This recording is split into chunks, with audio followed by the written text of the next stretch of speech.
السلام علیکم ورحمۃ اللہ وبرکاتہ۔ دوستو، الحق اسلامک چینل میں آپ سب کا خیر مقدم ہے۔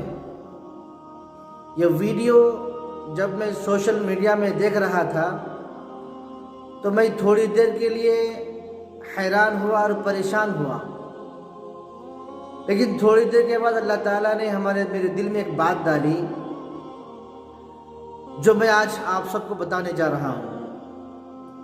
وہ بات سنیے غور سے اور آخر تک دیکھیے، انشاءاللہ شاید یہ بات آپ کی زندگی کے لیے مشعل راہ ہو۔ غور سے سنیے، آخر تک دیکھیے، انشاءاللہ بہت ہی زیادہ فائدہ ہوگا۔ یہ ویڈیو دیکھ کر دوستو ہمیں صحابہ کرام کی مکی دور اور نبی علیہ الصلوۃ والسلام کی مکی دور ہمیں یاد آیا کہ جب اسلام شروع میں تھا اور آپ صلی اللہ علیہ وسلم لوگوں کو اسلام کی دعوت دیتے، صحابہ لوگوں کو اسلام سمجھاتے، قرآن کے بارے میں سمجھاتے، آخری نبی کے پیغامات کو، اسلام کے پیغامات کو جب لوگوں کے سامنے لے کر جاتے تو لوگ ٹھکراتے تھے۔ جب صحابہ نماز پڑھتے تھے تو لوگ مذاق اڑاتے تھے، ان کے سامنے شراب پیتے تھے۔ جب تلاوت کرتے تھے تو ان کے سامنے شراب پیتے تھے، نہ جانے الگ الگ طرح کی باتیں کرتے تھے، ہنستے تھے، مذاق اڑاتے تھے۔ جو بھی بدتمیزی کے طریقے ہوتے وہ تمام کے تمام طریقے مکے والے مسلمانوں پر آزماتے تھے۔ کبھی آپ صلی اللہ علیہ وسلم سجدے میں ہوتے تو اونٹ کی اونجڑی رکھ دی جاتی سر کے اوپر۔ کبھی آپ صلی اللہ علیہ وسلم جاتے تو آپ صلی اللہ علیہ وسلم کو پیچھے سے گالیاں دیا جاتا، کچرا پھینکا جاتا، ستایا جاتا، مارا جاتا، برا بھلا کہا جاتا۔ اور یہ تمام مکی جو بھی صحابہ اسلام قبول کیے ان کے ساتھ ایسا ہوتا رہا۔ خباب بن ارت رضی اللہ عنہ ایک صحابہ ہے، ایک صحابی رسول ہے۔ ان کو تو اتنا مارا کہ کتابوں میں لکھا ہے کہ ان کی کمر کی ہڈی کے پاس جو گوشت ہے وہ سب گل گیا تھا، صرف ہڈی کا ڈھانچہ ہڈی بچی ہوئی تھی بس۔ اتنی تکلیف انہوں نے ان لوگوں نے پہنچایا تھا۔ دوستو، صرف جرم کیا تھا؟ جرم صرف ایک ہی تھا، وہ یہ کہ انہوں نے ایک اللہ پر ایمان لایا۔ ایک اللہ پر ایمان لاتے ہوئے ایک اللہ کی عبادت کرنے کو لوگوں کو کہتے ہیں، بس صرف یہی ایک جرم ہے۔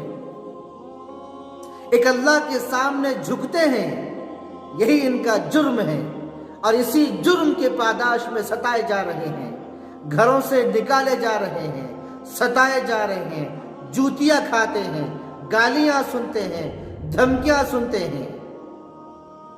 دوستو، جب یہ ویڈیو میں دیکھا تو مجھے کچھ یہ صحابہ کے قصے، نبی علیہ الصلوۃ والسلام پر مکے والوں کے ظلم اور ستم کی وہ کہانیاں جو سیرت کی کتابوں میں بھری پڑی ہے وہ ہمیں نظر آنے لگا۔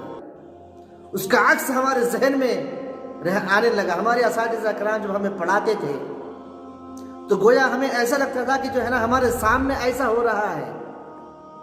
جب طائف کا سفر کا واقعہ تھا دوستو، ہمارے اساتذہ نے ہم کو ایسا پڑھایا، جب پڑھاتے ہوئے جب ہم آپ کو پڑھاتے تھے تو ہمیں ایسا لگتا تھا کہ واقعی آپ صلی اللہ علیہ وسلم طائف کے میدان میں گئے، وہاں سے واپس آ رہے ہیں، بچے ستا رہے، آپ خون سے لہولہان ہو گئے۔ یہ ایسا لگ رہا تھا کہ پورا واقعہ ہمارے ذہن میں ہے۔ تو دوستو، جب میں یہ ویڈیو دیکھا تو یہ ویڈیو دیکھنے کے بعد دوستو یہ مکی دور مجھے یاد آ گیا۔ دوستو، ہمیں عبرت لینا چاہیے۔ وہ صحابہ تھے، وہ معزز تھے زمانے میں، صاحب قرآن ہو کر، اور آج ہم خوار ہوئے ہیں تاریک قرآن ہو کر۔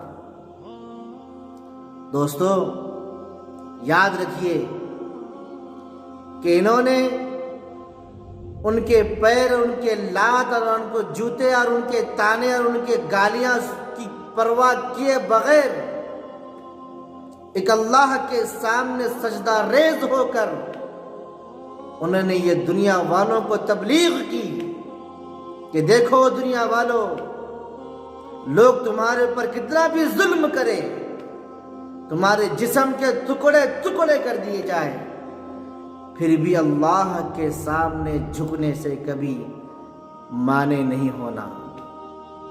اللہ کے سامنے جھکنے سے کوئی چیز رکاوٹ نہیں بننا، اگر کوئی چیز رکاوٹ بنتی ہے تو رکاوٹوں کو دور کرنا اور اس کی پرواہ نہیں کرنا۔ دوستو آپ دیکھ سکتے ہیں کہ کس طرح وہ منہ سے گالیاں بھی دے رہا ہے، اگرچہ آواز ہم نہیں سنا سکتے ہیں، گالیاں بھی دے رہا ہے اور پاؤں سے لات بھی مار رہا ہے اور جوتے بھی مار رہا ہے، جبکہ بیچارہ اللہ ان پر رحم کرے، ان کو ہمت دے، حوصلہ دے، ہدایت دے، اور وہ سامنے والوں کو بھی اللہ ہدایت دے۔ ہم تو ہدایت کی دعا مانگتے ہیں، ہمیں ہدایت کی دعا مانگنے کے لیے ہمیں یہ اسلام نے ہمیں یہ تعلیم دی کہ بد دعا مت دو کسی کو، کسی کی ہدایت کے لیے دعا کرو۔ آپ صلی اللہ علیہ وسلم جب طائف سے واپس آئے، آپ صلی اللہ علیہ وسلم کا جسم خون سے لہولہان تھا، جوتی مبارک نبی کی خون سے بھر گئی تھی۔ پہاڑوں کے فرشتے لائے تشریف، نبی سے عرض کیا، یا رسول اللہ، آپ کی گفتگو طائف والوں سے جو ہوئی، آپ کا رب سنا اور آپ کے رب نے ہمیں پہاڑوں کی یہ ذمہ داری دے رکھا ہے اور آپ کی خدمت کے لیے آپ کے رب نے ہمیں آپ کی خدمت میں بھیجا ہے۔ آپ صرف ہمیں حکم دے، ہم یہ مکے کے پہاڑوں کو آپس میں ملا دیں گے اور یہ طائف والے آپس میں کچل جائیں گے، ایک آدمی بھی نہیں بچے گا، سب کے سب کو ہلاک کر کے رکھ دیں گے۔ لیکن دوستو، نبی علیہ السلام نے کہا کہ نہیں، ایسا نہیں ہے، میں اس دنیا میں بدلہ لینے کے واسطے نہیں آیا۔ یہ طائف والے اگرچہ نہیں سمجھے تو انشاءاللہ اللہ سے قوی امید ہے کہ ان کے نسلوں میں سے اللہ پاک ایسے مرد مجاہد تیار کریں گے جو یہ سارے طائف کے علاقے اسلام کے ذریعے نگی ہوگا، ان کی نسلوں کو اللہ پاک قبول کریں گے۔ یہ اگرچہ نہیں جانے، اگر ہم میرے کہنے پر اگر آپ پہاڑوں کو ملا دیں اور ان کو سب کو ختم کر دیں تو پھر کیا فائدہ؟ میں دنیا میں انتقام لینے والے نہیں بنایا گیا، میں دنیا میں رحمت بنا کر بھیجا گیا ہوں۔ وَمَا أَرْسَلْنَاكَ إِلَّا رَحْمَةً لِّلْعَالَمِينَ۔ دوستو اور بزرگوں، یہ ہے اسلامی تعلیمات، یہ ہے نبی کی سیرت۔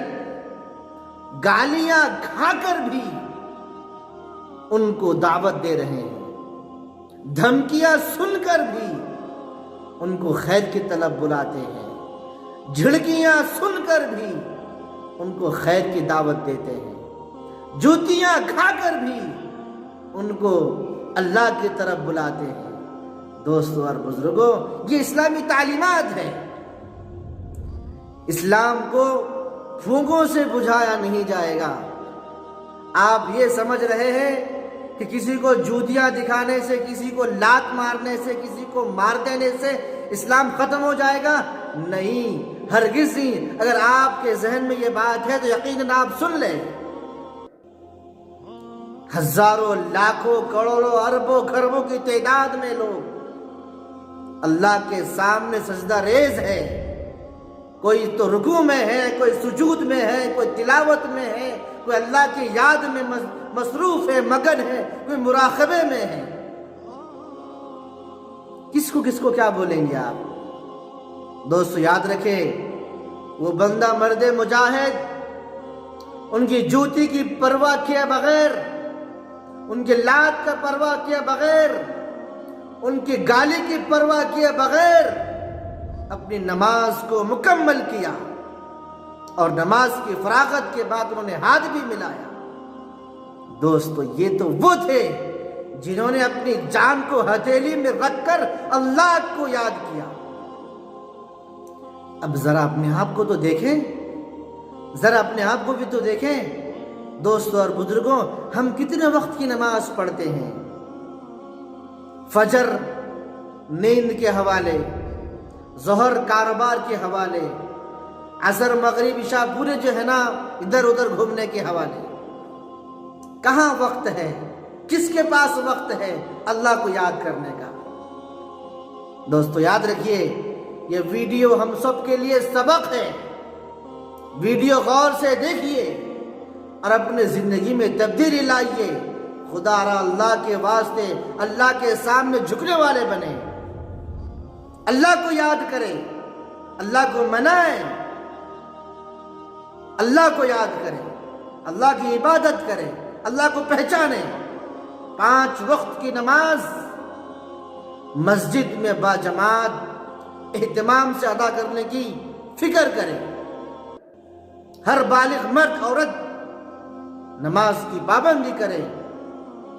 مرد حضرات مسجدوں میں جائیں، باجماعت نماز ادا کریں۔ خواتین اپنے اپنے گھروں میں نماز کا اہتمام کریں انشاءاللہ۔ دیکھیے، کہا